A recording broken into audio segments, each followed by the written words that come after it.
Seja bem-vindo ao nosso canal de estudos bíblicos. Seguimos com a nossa série sobre o Evangelho de Lucas e hoje nós chegamos no capítulo 16. Importante você ter em mãos a sua Bíblia para juntos lermos algumas das passagens que usaremos no nosso estudo de hoje. Importante também juntos pedirmos a Deus para que Ele nos oriente nesse estudo. E nesse momento eu convido você para fazer isso.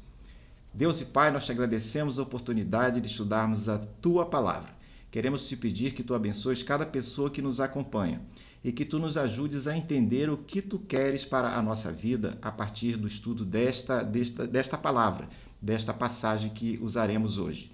E, Senhor, que nós te pedimos também que Tu nos orientes a colocar em prática aquilo que viemos a aprender. Em nome de Jesus, amém. Vamos então ler o nosso texto, Lucas capítulo 16. Vamos ler os 13 primeiros versos, versos 1 ao verso 13. A palavra de Deus nos diz o seguinte: Jesus disse também aos seus discípulos: certo homem rico tinha um administrador. Um dia ele recebeu uma denúncia de que esse administrador estava desperdiçando os bens dele. Então, chamando-o, lhe disse: que é isso que ouço a seu respeito? Preste contas da sua administração, porque você não pode mais ser o meu administrador. O administrador então se pôs a pensar: que farei agora que estou sendo demitido pelo meu patrão? Trabalhar na terra não posso. De mendigar tenho vergonha.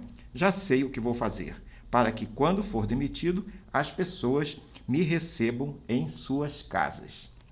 Tendo chamado cada um dos devedores do seu patrão, perguntou ao primeiro: quanto você deve ao meu patrão? Ele respondeu: 100 barris de azeite. Então o administrador disse: pegue a sua conta, sente-se depressa e escreva 50.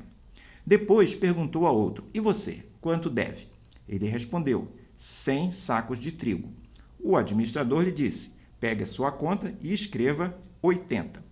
E o patrão elogiou o administrador infiel por sua esperteza, porque os filhos do mundo são mais espertos na sua própria geração do que os filhos da luz. E eu recomendo a vocês, e aqui Jesus dizendo: usem a riqueza injusta para fazer amigos, para que, quando a riqueza faltar, vocês sejam recebidos nos tabernáculos eternos. Quem é fiel no pouco também é fiel no muito. E quem é injusto no pouco também é injusto no muito. Portanto, se vocês não forem fiéis na aplicação da riqueza injusta, quem lhes confiará a verdadeira riqueza? Se vocês não são fiéis na aplicação do que é dos outros, quem lhes dará o que é de vocês? Nenhum servo pode servir a dois senhores, porque irá odiar um e amar outro, ou irá se dedicar a um e desprezar o outro. Vocês não podem servir a Deus e às riquezas, e à riqueza. O homem rico da parábola, conforme nós lemos, não gostava de ser enganado pelo seu administrador, mas acaba mostrando um certo apreço pelas estratégias do seu empregado, demonstradas nos negócios. O administrador, que estava prestes a ser demitido, usa sua posição e os bens do seu empregador. Seu objetivo com isso era fazer amigos e, assim, preparar-se para o seu futuro após a sua demissão. A parábola desse texto é uma das mais difíceis de interpretar no livro de Lucas. Ao lermos inicialmente essa história, parece-nos que tanto o homem rico quanto Jesus acabam elogiando o administrador infiel. Como explicar isso? É o que tentaremos ver ao longo do nosso estudo. Dos 24 capítulos que existem no livro de Lucas, no Evangelho de Lucas, 12 deles abordam o tema de dinheiro e bens materiais. A parábola do administrador infiel, essa que nós lemos em Lucas 16, é uma dessas abordagens. O tema dinheiro é importante e não o dinheiro em si. O tema é importante porque a atitude do crente em relação ao dinheiro reflete o seu relacionamento com Deus. Lucas mostra Jesus mudando a maneira como as pessoas deveriam ver o dinheiro. E isso se dá em diversos aspectos. Quem aceita Jesus tende a considerar os bens materiais de forma diferente. Essa forma diferente tem a ver como os bens materiais são obtidos, são guardados, são compartilhados ou são doados. Quem aceita Jesus como Salvador e Senhor percebe que riqueza não pode lhe dar as coisas que são realmente importantes, mas Cristo pode dar sim as coisas importantes. O verdadeiro discípulo deixa de confiar no dinheiro e passa a confiar em Deus. Ele deixa de servir ao dinheiro para servir a Deus. As coisas materiais são temporais, ou seja, elas não duram para sempre. No estudo de hoje, Jesus nos ensina que uma das coisas a fazer com o dinheiro é usá-lo agora para produzir coisas que são eternas. Usando o dinheiro na terra como Deus nos instrui, depositaremos tesouros duradouros que estão no céu. Proclamar o Evangelho e ajudar quem precisa é uma das formas de fazer isso. No próximo quadro, nós avançamos um pouco, entrando nessa parábola do administrador infiel. Vimos que um homem rico tinha um administrador que desperdiçava seus bens. O que seria esse desperdício? Talvez fosse desviar mercadorias, podia ser gastar mais do que devia ou superfaturar despesas. Com isso, o administrador estava consumindo parte da riqueza do patrão sem haver uma contrapartida de receita. Pode ser também que os excedentes da produção ou certas sobras estivessem sendo perdidas ou estavam sendo desviadas ou ficavam com o administrador. O dono do negócio repreende seu administrador e lhe dá um aviso prévio. Dado o aviso, o administrador deveria resolver suas pendências e prestar contas, pois ele seria demitido muito em breve. Já que ele iria ser mandado embora, o empregado demissionário resolve tomar algumas providências. Ele iria buscar garantir seu futuro após sair daquele emprego. Mas como ele faria isso? Ele decide fazer uso de sua posição e dos bens do seu empregador que estavam sobre os seus cuidados. O administrador chama os devedores do seu patrão e lhes propõe reduções. As reduções das dívidas eram expressivas e tinham como objetivo fazer com que os devedores do patrão passassem a dever favores a ele, administrador. Não está claro se o administrador enganou o empregador reduzindo o que os outros lhe deviam. Ou talvez, ele reduziu sua comissão ou os juros que caberia a ele estabelecer em cada transação. Há comentaristas que sugerem que o administrador deu os descontos do seu próprio bolso e não do bolso do seu empregador. O patrão elogiou a astúcia do empregado em tentar garantir seu futuro. É possível que tenha elogiado também a astúcia do administrador em diminuir ou renunciar aos seus próprios ganhos de comissão, para, com isso, garantir seu futuro depois de demitido. O patrão o elogia por transformar sua punição em algo que iria lhe assegurar sua sobrevivência. Note que o empregador não elogia aquele administrador por ter sido enganado por ele, mas porque o administrador agiu sabiamente visando o seu futuro. É certo que o administrador, ou melhor, que o empregador, não aprovou o esbanjamento do seu dinheiro feito pelo administrador, seja por incompetência dele ou por desonestidade. Tanto é que esse esbanjamento foi exatamente o motivo para que o administrador fosse demitido. Uma possível interpretação da parábola pode ser vista a partir de Lucas 19, do verso 9 a 13. Lucas nos informa que o empregador elogiou seu administrador infiel apenas pela sua esperteza. Mas será que Jesus elogiou também o administrador por essa esperteza, se unindo ao empregador nesse elogio? É possível que a resposta seja não, ou seja, Jesus não teria elogiado a esperteza do administrador. No próximo quadro, veremos alguns motivos que nos ajudam a defender esse ponto de vista. Uma possível, então, interpretação dessa parábola nestes 5 pontos que você vê no nosso quadro agora. Primeiro ponto, Jesus não elogiou e nem defendeu a esperteza. A palavra esperto ou esperteza aparece 2 vezes na parábola no verso 8, mas não aparecem na interpretação e aplicação que Jesus apresenta nos versos 9 a 13, que Lucas apresenta essa interpretação de Jesus nos versos 9 a 13. Jamais Jesus insinua ou afirma que os cristãos devem ser astutos e espertos, imitando o comportamento do administrador infiel.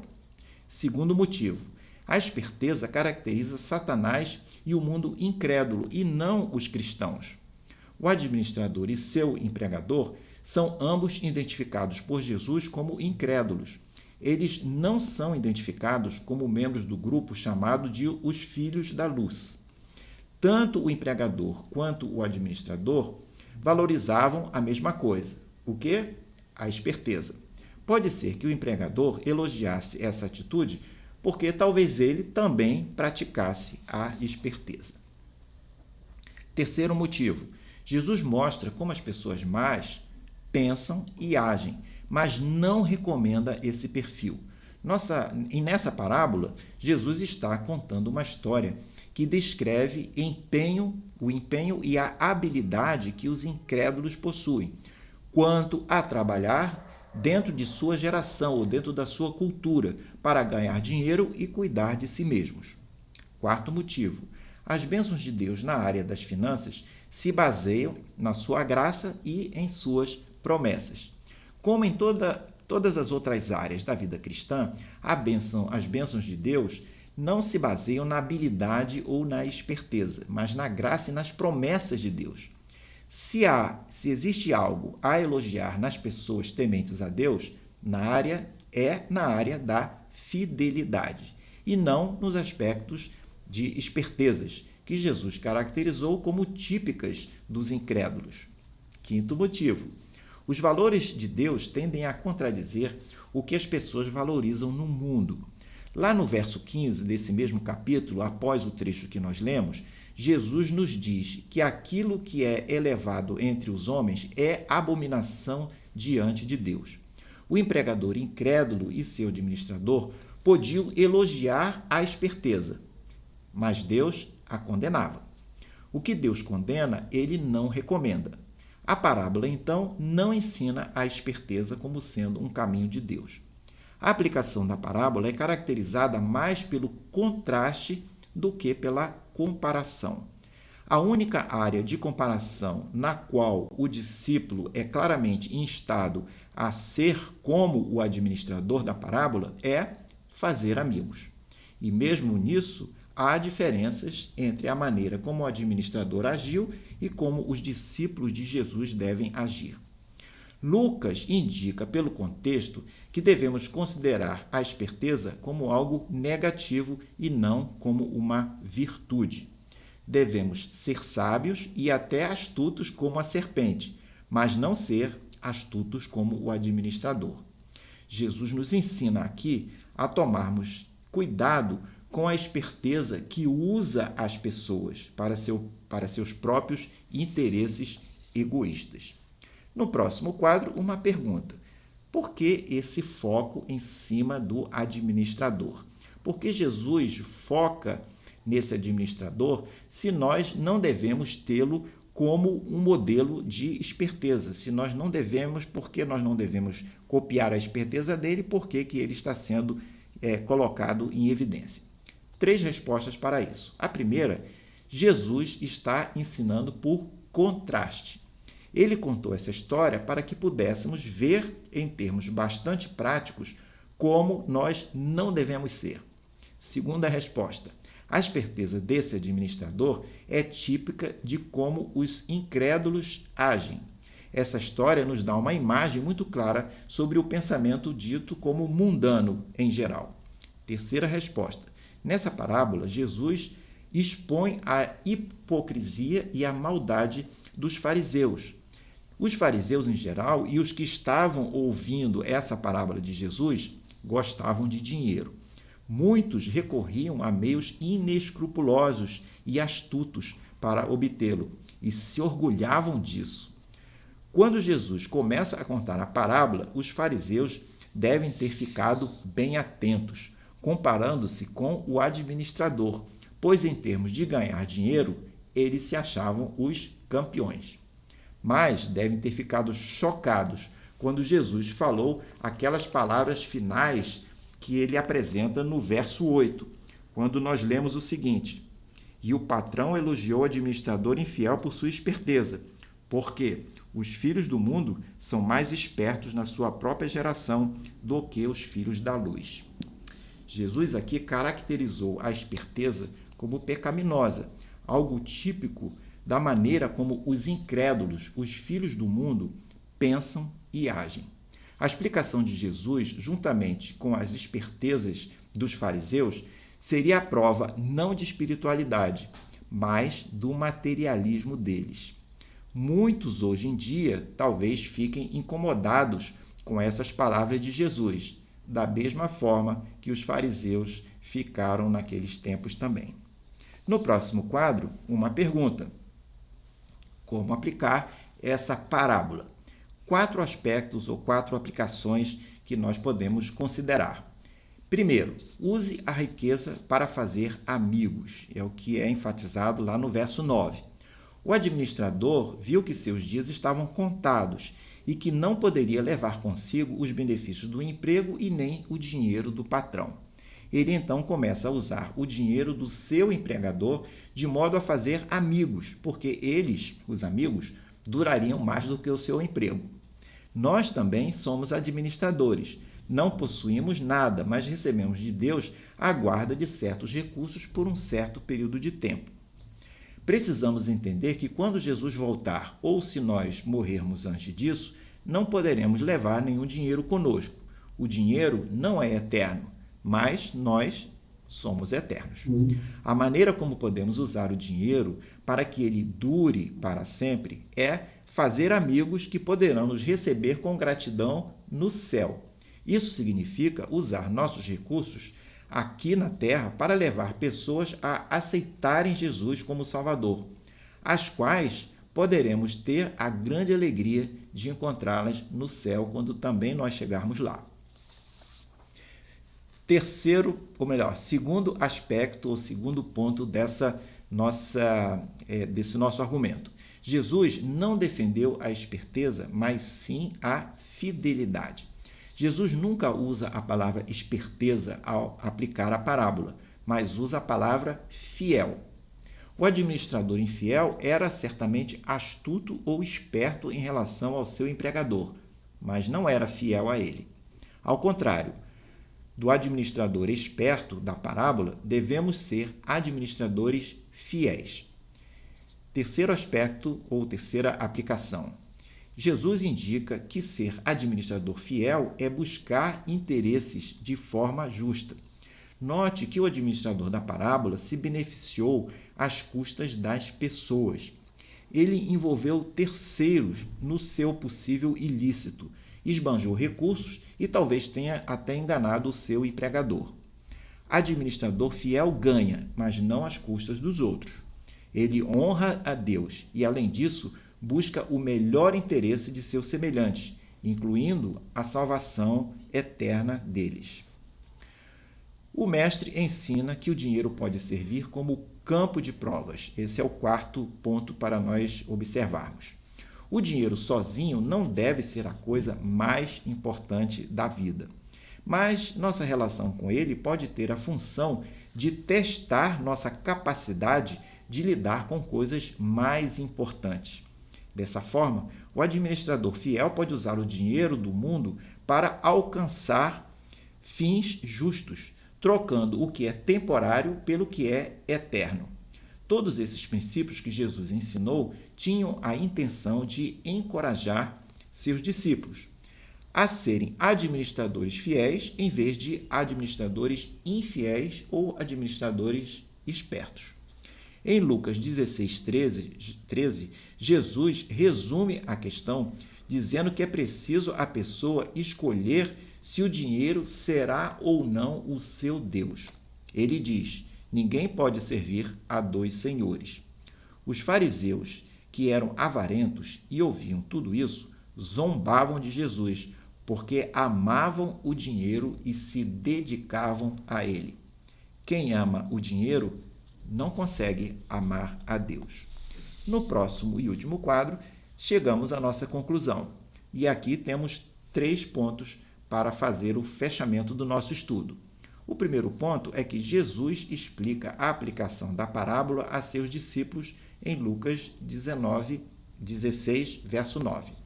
Eles deveriam usar o dinheiro deles para fazer amigos, que mais tarde os receberiam nos tabernáculos eternos, ou seja, no céu.